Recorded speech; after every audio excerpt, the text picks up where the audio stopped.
المناسب هنضطر ان احنا نتكلم عن مين بيستغل منصبه، استفاده شخصيه.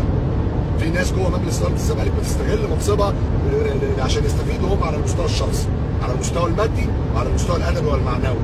انما في ناس محترمه جدا موجوده، للاسف تصرفات وافعال البعض يعني من مجلس اداره الزمالك بيسيء ليهم. ما تزعلوش من الكلام اللي انا بقوله ده، لكن انا ربنا يعلم ان انا عمري ما بقول كلمه الا لمصلحه الزمالك فقط.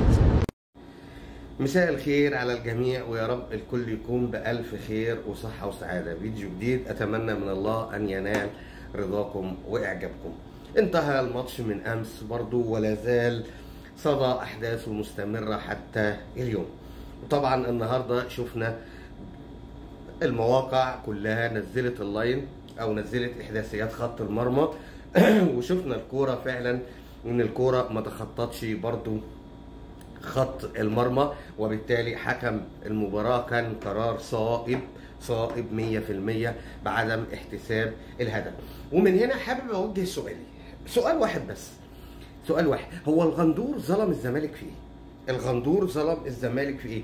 فعلا كرة نضاي ما فيهاش اي حاجة وما يستحقش الانذار. ايه الكرة اللي بعدها اللي الكابتن الغندور ظلم فيها نادي الزمالك، او ايه الظلم اللي تعرض له نادي الزمالك في الماتش عموما؟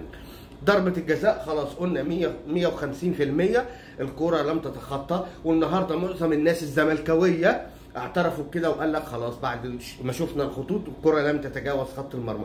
ايه الكرة اللي ظلم؟ ايه الاخطاء اللي عملها احمد الغندور؟ طبعا احمد الغندور ده انا لا اعرفه ولا يعرفني، بس انا بقول لك ايه هي الاخطاء المؤثره اللي ارتكبها احمد الغندور اللي غيرت سير المباراه او عملت كده او خلت الزمالك يتغلب او خلت الزمالك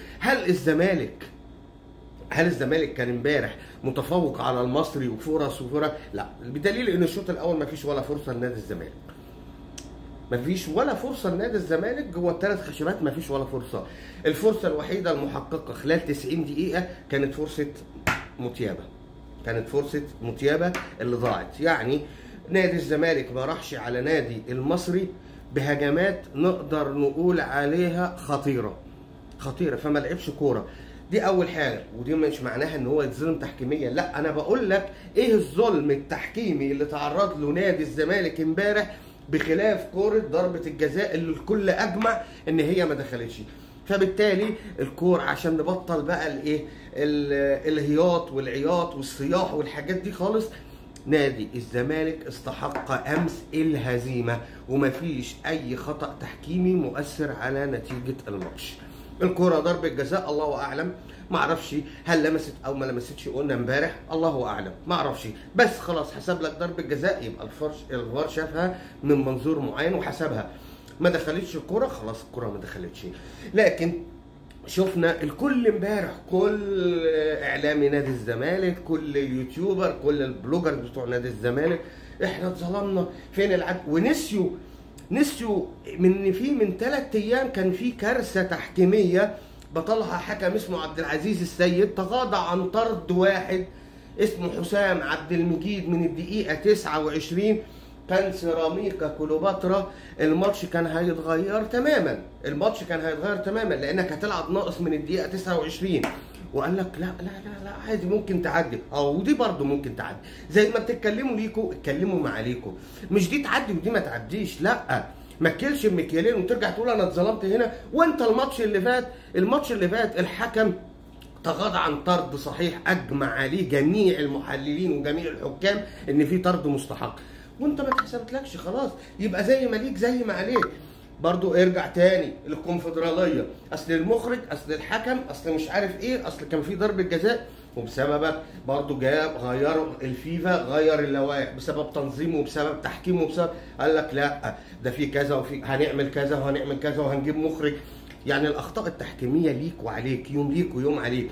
انت الماتش اللي قبله اتجاملت تحكيميا، الماتش ده انت بتعتقد خطأ ان انت اتظلمت تحكيميا، انت ما اتظلمتش تحكيميا.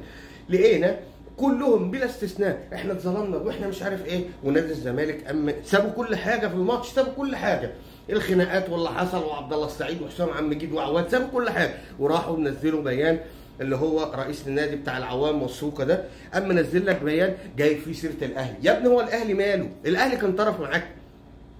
الاهلي هل انت المنافس؟ انت في المركز ال11 يعني ما يهمنيش تكسب تخسر، ما يهمنيش، انا اللي يهمني دلوقتي بيراميدز. اللي انا عايزه دلوقتي بيراميدز. الحكايه بيني وبين بيراميدز انت بعيد، انت بعيد، مع احترامي الكامل ليك انت بعيد، ما بتنافسش السنه دي، سواء كسبت خسرت، انت اللي لحقك السنه دي ان انت بطل الكونفدراليه، فانت هتشارك في الكونفدراليه عشان بطل الكونفدراليه، انما لو ما كنتش بطل صدقني ما كنتش هتلحق اي حاجه من دول، يعني برضو علشان برضو ايه ما يقولكش ايه احنا بننافس على، لا برضو ما كنتش هتلحق للاسف، ما كنتش هتلحق. تمام. نيجي للبيان اللي نزله رئيس العوام والسوقه ده، بيقول لك ايه؟ ان احنا مش هنستكمل اي مباراه في الدوري بعد مباراه فاركو الا لما المنافس يلعب كافه مبارياته. انت لعبت قد المنافس يا لبيب؟ انت لعبت قد المنافس ولا انت عشان مستكفي ببطولاتك المحليه فبتألف وبتدعي وبتديهم اي حاجه عشان تسكتهم؟ يعني هم عارف ان هم هيمشوا معاك يمين يمين شمال شمال، انا عارف هم هيمشوا معاك، هم كده كلمه توديهم كلمه تجيبهم، كلمه توديهم وكلمه تجيبهم، زي الشامي والدردير والناس دول كلها، الجهله بتوعكم دول اللي انتم مسميينهم ان هم صفوه وبيفهموا في الكوره وان احنا اكتر ناس بنفهم في الكوره، اهم اكتر ناس بيفهموا في الكوره امبارح. اتضح فعلا ان انتوا اكتر ناس بتفهموا في الكوره فعلا يعني. انت مش عايز تستكمل ما تستكملش، انت حر، واحنا عارفين حنفي 5 دقايق وهيرجع تاني، وسيبك من الكلام الفاضي كله، ده كان الذكر بتاعهم اللي بيقولوا عليه ذكر، بيقولوا الكلمه ويرجع فيها. جت على بتاع العوام والسوقه، يا جماعه صلوا على النبي، بتاع العوام والسوقه ده اساسا لا يملك القرار غصب عنه، خلاص هي معروفه يعني، هي معروفه كده يعني، هو بس بيحب ياخد اللقطه وبيحب ايه، عايز يهدي الدنيا ويقول لهم ان في ظبط وربط يعني.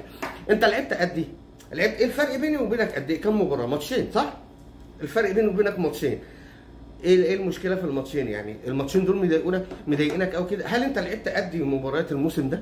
انا رحت كاس السوبر المصري بنظامه الجديد اللي هو نظام التميز اللي عاملينه 4 فرق ده، رحت السوبر الافريقي لعبت في السوبر الافريقي، رحت كاس العالم للانديه، جيت لعبت دوري ابطال، انت لعبت مباريات، انا سابقك ب 12 مباراه يا لبيب عشان تكون عارف، يعني انا لعبت زياده عنك السنه دي 12 مباراه بس فقط السنه دي 12 مباراه، ما تزودش وتقعد تهبد وتقعد تطلع لي بيانات. هو انتوا معروفين بالبيانات؟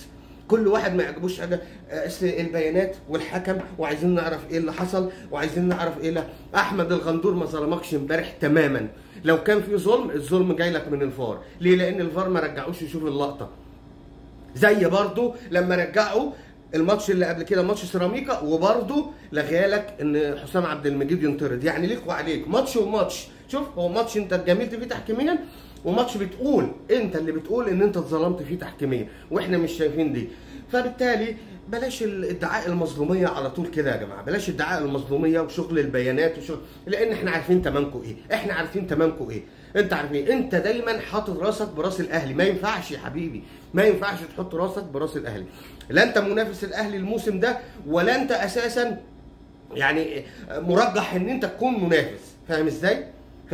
باللي احنا شفناه امبارح ده انت ممكن تشيل كتير قوي الفترات الجايه، ولسه ماتشنا ان شاء الله بعد 10 ايام ان شاء الله، ما تقلقش، او بعد 7 ايام يعني يوم 25، لا ما تقلقش، جاي. عايز تهرب من الماتش دي حاجه ثانيه، دي بتاعتك انت، لو عايز تهرب من الماتش عادي مفيش مشكله، انا ممكن بقى اسيب كل المؤجلات والعب ماتشك، يعني انا اقول لك انا هلعب ماتش الزمالك، هل انت هتوافق ساعتها لما اقول لك انا عايز العب ماتش الزمالك في ميعاد، عايز اخلي الزمالك اول واحد يلعبني من المؤجلات، ما هو يعتبر ماتش بقى من المؤجلات، ماشي اوكي؟ هل انت هتوافق بكده ولا هترجع تجيب ورا زي ما كل مره بتعمل؟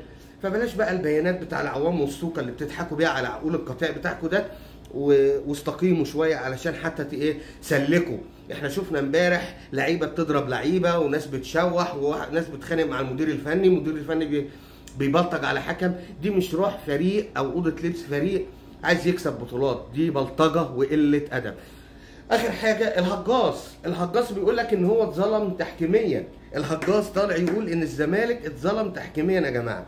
تخيل لما الهجاص يطلع يقول لك ان الزمالك اتظلم تحكيميا. يا ريت يا هجاص تكون عرفت دلوقتي بعد ما الدنيا كلها نشرت الخطوط واثبت بالدليل القاطع ان الكره ما تجاوزتش خط المرمى. يا ترى شكلك ايه؟ هتطلع بكره تبررها ازاي؟ هتقول ايه؟ تطلع لا وبينتقد زيزو ان هو خرج. طب ما هو المدرب اللي خرجه هو خارج بمزاجه يا ابني، هو في لاعب بيتغير بمزاجه؟ يعني يقول المدرب طلعني يعني؟ يا ابني انت عقلك ده فيه ايه؟ انت مقتنع ان انت بتفهم؟ هل اقتناعك ان انت بتفهم ده يعني جاي لك ازاي؟ جاي لك من ايه؟ مين اللي قال لك؟ الثلاثه الاربعه اللي حواليك الهبل اللي بيصدقوك دول اثبتوا لك بالدليل ان انت بتفهم؟ يا ابني انت ما بتفهمش لا تحليل ولا كوره، والله العظيم لا تحليل ولا كوره، انت بتفهمش، انت ما بتفهمش، ما انت نفسك ما بتفهمش. مصر خسارتك انت نفسها مكسب، خسارتك انت نفسها مكسب. السلام عليكم.